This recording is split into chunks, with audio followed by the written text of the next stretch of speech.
I'm back again. So, ito yung face ko. May pimples.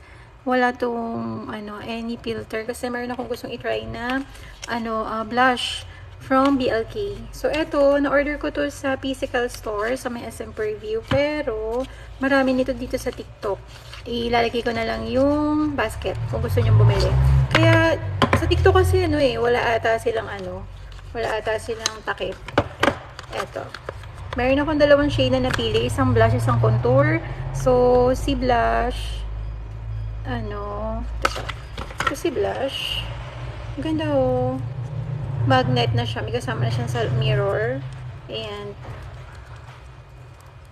mirror. Ang ganda. Ang ganda ng mirror niya. Ito yung napili ko, si Dash para sa blush. Si Dash para sa blush. Nag-dry yung lips ko. Meron ba kayo ma-recommend na na lip balm para sa cracked lips? Dahil siguro sa panahon, sobrang lamig sa labas. Tapos para sa contour, yung pinili ko si Espresso. Ayan. Espresso Express. Ang ganda kasi ng pangalan niya, mahilig ako sa kape. So, ganito yung kulay niya. So, eto para sa contour ng nose and sa cheeks. Yan. Ang ganda. Magnet sila oh. Ayan. Yan. Ang cute. Ganda. Let's try. Let's try ito muna ng contour. Kita niyo ba?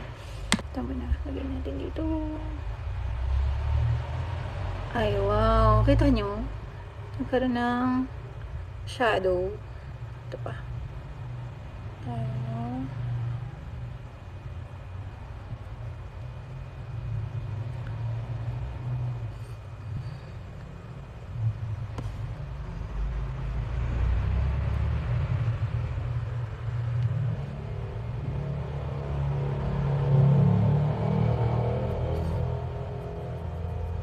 Yung natira na lang dyan. Yan. Medyo parang siya, ma-red something. Basta naman next, si Dash.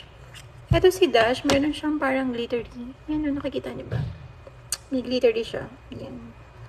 Nagamit ko na to kanina.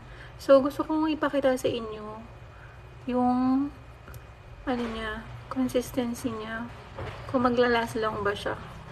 Up to ilang minutes, hours, ganun. Sabi nung beauty consultant dun sa pinagbilang ko nito, pwede daw sa lips. Kaso, etong nabili ko, meron siyang glittery something. Hindi ako sure. Pero try natin. Yan. Pwede rin siya sa eyelid. Yung mga tira lang. Pero nakita niyo naman, meron siya. Tignan ko yung lips ko. Nakakaano siya.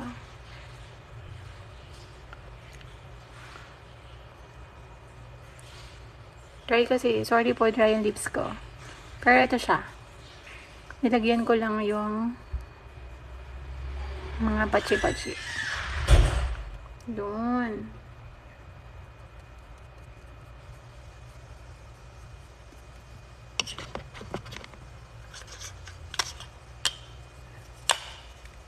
Ang galing nyo.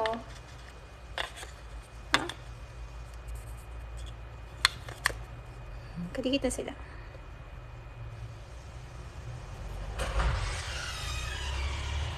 Try ninyong ganda rin.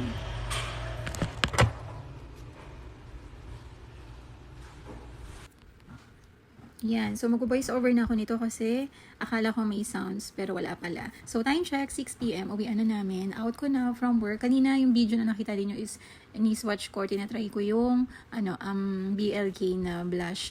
Right now, pinapakita ko. Hindi ako nag-touch up. Hindi ako nag-retouch. Kung ano yung makeup ko kanina umaga pagpasok ko. Until now, 6 p.m.